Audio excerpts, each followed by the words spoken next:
السلام علیکم ناظرین، اٹاوا ٹائمز کی محفل میں خوش آمدید۔ آج ہم آپ کے لیے فلم قسمت پر اپنے ریویو کا دوسرا حصہ لے کر حاضر ہوئے ہیں، جبکہ پارٹ 1 کا لنک ہم نے ویڈیو کی ڈسکرپشن میں دے دیا ہے۔ ویڈیو کے آخر میں آپ کو اس کا اینڈ اسکرین بھی مل جائے گا، جسے کلک کر کے آپ اسے دیکھ سکتے ہیں۔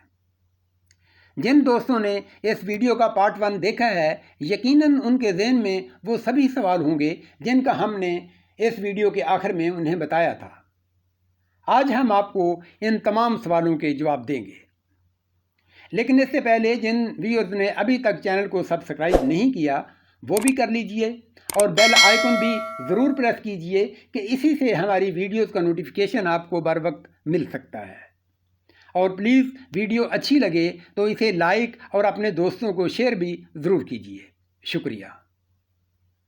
تو ناظرین، گزشتہ ویڈیو میں ہم نے آپ کو بتایا تھا کہ ڈاکٹر امجد کو قتل کے الزام میں سزائے موت کا فیصلہ سنایا جا چکا ہے۔ نسیمہ اپنے والدین کے گھر سے نکالی جا چکی ہے اور اب در بدر ٹھوکریں کھا رہی ہے، اور ان کی بچی عزیزہ بھی ٹریفک حادثہ کا شکار ہو گئی ہے۔ لیکن ان تمام واقعات کا حیران کن ڈراپ سین اس وقت ہوتا ہے جب نسیمہ اچانک گھبرا کر جاگ اٹھتی ہے اور اسے احساس ہوتا ہے کہ یہ سب تو محض ایک بھیانک خواب تھا۔ وہ فوراً اللہ کا شکر ادا کرتی ہے اور دوڑ کر ڈاکٹر امجد کے پاس پہنچتی ہے، اپنے رویے پر معافی مانگتی ہے اور اعتراف کرتی ہے کہ دوسروں کی باتوں میں آ کر اس نے اپنے شوہر پر بے بنیاد شک کیا۔ اتنے میں اس کے والد اور بہن طلعت بھی وہاں پہنچ جاتے ہیں۔ طلعت ایک بار پھر نسیمہ کے دل میں شکوک پیدا کرنے کی کوشش کرتی ہے، لیکن اس مرتبہ نسیمہ اس کی باتوں میں آنے کی بجائے اسے ایک زوردار تھپڑ رسید کرتی ہے۔ یوں تمام غلط فہمیاں دور ہو جاتی ہیں اور خاندان ایک بار پھر خوشیوں بھری زندگی کی طرف لوٹ آتا ہے اور حمیدہ اس فیملی کو چھوڑ کر جانے کا فیصلہ کر لیتی ہے۔ آج کے ناظرین کو فلم کا خواب پر مبنی یہ اختتام کچھ روایتی محسوس ہو سکتا ہے، لیکن 1950 کی دہائی میں اس طرز کا اختتام بہت مقبول تھا، کیونکہ اس کے ذریعے کوئی بھی مضبوط سماجی پیغام آسانی سے دیا جا سکتا ہے اور کہانی میں تجسس بھی برقرار رہتا ہے۔ در حقیقت قسمت صرف ایک رومانوی فلم نہیں، بلکہ ازدواجی زندگی میں اعتماد، برداشت اور باہمی احترام کی اہمیت پر مبنی ایک مؤثر سماجی ڈرامہ ہے۔ یہ فلم واضح کرتی ہے کہ دوسروں کی باتوں میں آ کر اپنے جیون ساتھی پر بے بنیاد شک کرنا ایک اچھے بھلے خوشحال گھرانے کو بھی برباد کر سکتا ہے، اور غصے میں کیا گیا ایک لمحے کا فیصلہ پوری زندگی میں زہر گھول دینے کے لیے کافی ہوتا ہے۔ اداکاری کے اعتبار سے مسرت نذیر نے نسیمہ کے کردار میں معصومیت، جذبات، ضد، پشیمانی اور ندامت کے تمام رنگ بڑی خوبصورتی سے پیش کیے، جبکہ سنتوش کمار نے ڈاکٹر امجد کے باوقار، سنجیدہ اور بردبار کردار کو نہایت پختگی سے نبھایا۔ یاسمین نے حمیدہ کے کردار میں ایک بے سہارا مگر باوقار عورت کا تاثر کامیابی سے پیش کیا، جبکہ آشا بھوسلے نے طلعت کے منفی کردار میں کہانی کو مؤثر انداز میں آگے بڑھایا۔ فلم کا ایک نہایت دلچسپ کردار ایم اسماعیل نے ادا کیا، جو ایک ایسے خبتی بوڑھے کا تھا جسے بھول جانے کی بیماری لاحق ہوتی ہے۔ یہ ان کی فلمی زندگی کے یادگار کرداروں میں شمار ہوتا ہے۔ مکالمے ادا کرنے کا ان کا منفرد انداز صرف انہی پر جچتا تھا اور یہی ان کی خاص پہچان تھی۔ انہوں نے اس کردار میں ایسا دلکش مزاح پیدا کیا کہ بعد میں کئی اداکاروں نے اس انداز کو نقل کرنے کی کوشش کی، مگر وہ یہ تاثر پیدا کرنے میں کامیاب نہ ہو سکے۔ ایم اسماعیل کے اس کردار پر انہیں صدارتی ایوارڈ سے بھی نوازا گیا۔ مرحوم کے اس کردار کی ایک جھلک کے لیے ہم اپنی فیس بک سے ایک لنک ویڈیو کی ڈسکرپشن میں دے رہے ہیں، جسے دیکھ کر آپ یقیناً محظوظ ہوں گے۔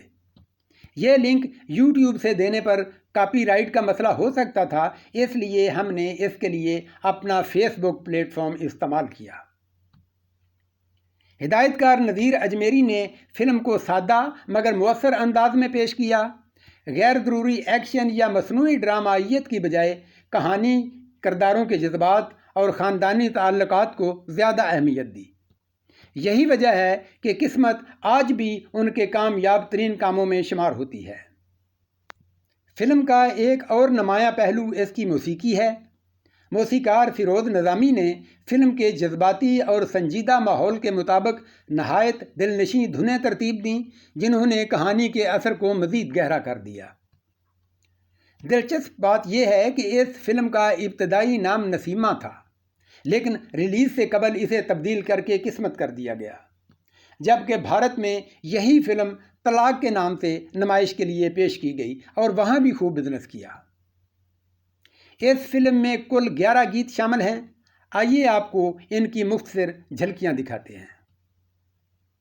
نمبر 1، بلایا کیوں محمد کو شب معراج اللہ نے، بلایا کیوں محمد کو شب معراج اللہ نے۔ نمبر 2، سو جا میرے چاند، سو جاؤ میرے چاند، سو جا میری جان، سو جا میری جان، سو جاؤ میری چاند رے۔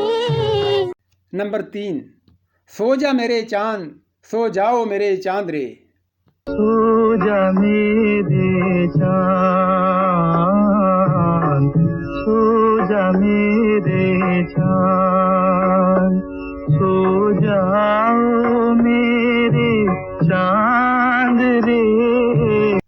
نمبر 4، واری جاؤں جی میں صدقے جاؤں جی، واری جاؤں جی میں صدقے جاؤں جی، واری جاؤں جی میں صدقے جاؤں جی۔ آج خوشی کا دن ہے کیوں نہ گیت خوشی کے گاؤں، میں واری جاؤں۔ نمبر 5، ہوئے میری قسمت میں نئے آستانے البیل نینا، ہوئے میرے قسمت میں یہ آستانے، تیرا شکریہ۔ نمبر 6، کیوں تیری دنیا میں آئے دنیا میں تیری دنیا والے، کیوں تیری دنیا میں آئے، کیوں تیری دنیا میں آئے، دنیا میں تیری دنیا والے۔ نمبر 7، تڑپ رہا ہے پیار گئی میں ہار سانوریا آجا رے، تڑپ رہا ہے پیار گئی میں ہار سنوریا آجا رے۔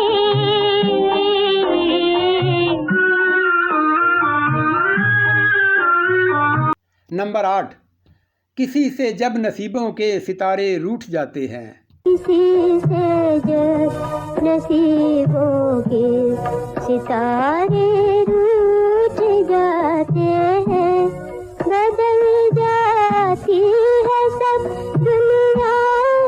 نمبر 9، پیار بھرا دل توڑنے والے پیار کا یہ دستور نہیں، پیار بھرا دل توڑنے والے پیار کا یہ دستور نہیں ہے، پیار کا یہ دستور نہیں۔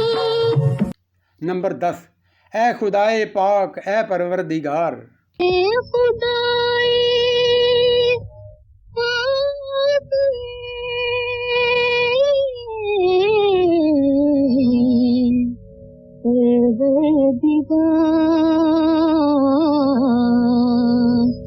اور نمبر 11، منجھدار میں کشتی ہے نہیں کوئی سہارا، منجدار میں کشتی ہے نہیں کوئی سہارا، رحمت کو ذرا کرتے نگاہوں کا اشارہ۔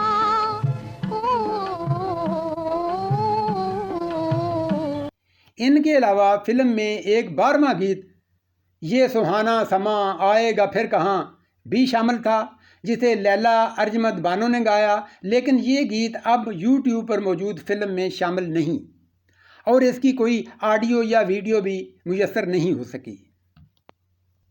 فلم میں شامل قوالی اور حمد سمیت تمام گیتوں پر حافظ عطا محمد قوال، پکھراج پپو، کوثر پروین، فضل حسین، لیلا ارجمند بانو، سلیم رضا، زبیدہ خانم، ملکہ موسیقی روشن آرا بیگم اور منور سلطانہ نے اپنی آوازوں کا جادو جگایا۔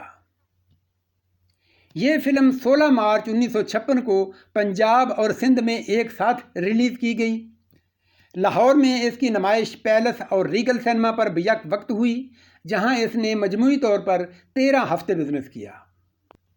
کراچی میں اسے تاج محل اور ریٹس سینما میں پیش کیا گیا، جہاں اس نے دونوں سینماؤں پر 10-10 جبکہ مجموعی طور پر 30 ہفتے چل کر سلور جوبلی کا اعزاز حاصل کیا۔ راولپنڈی کے امپیریل اور منٹ گمری یعنی ساہی وال کے میٹرو سینما پر بھی یہ فلم اسی روز نمائش کے لیے پیش کی گئی، جہاں اسے شائقین کی بھرپور پذیرائی حاصل ہوئی۔ تو پیارے ناظرین، یہ تھی فلم قسمت کی مکمل کہانی اور اس پر ہمارا تفصیلی ریویو۔ امید ہے یہ پیشکش آپ کو پسند آئی ہوگی۔ اگر آپ نے یہ فلم دیکھی ہے تو کمنٹ باکس میں ضرور بتائیے کہ اس کی کون سی بات، کردار یا گیت آپ کو سب سے زیادہ پسند آیا۔ اور آخر میں نوٹ فرما لیجئے کہ آئندہ اتوار کو ہم آپ کے لیے جس فلم پر اپنا ریویو لے کر حاضر ہوں گے وہ ہے پروڈیوسر حسن اے بیگ اور ڈائریکٹر رفیق انور کی اردو فلم شکار۔ اب آپ اسکرین پر اوپر دائیں طرف اسی ویڈیو کے پارٹ 1 کے تھمبنیل پر کلک کر کے اسے دیکھ سکتے ہیں۔ اسی کے ساتھ اب اجازت دیجیے، اپنا خیال اور ہمیں اپنی دعاؤں میں یاد رکھیے گا۔ اللہ حافظ۔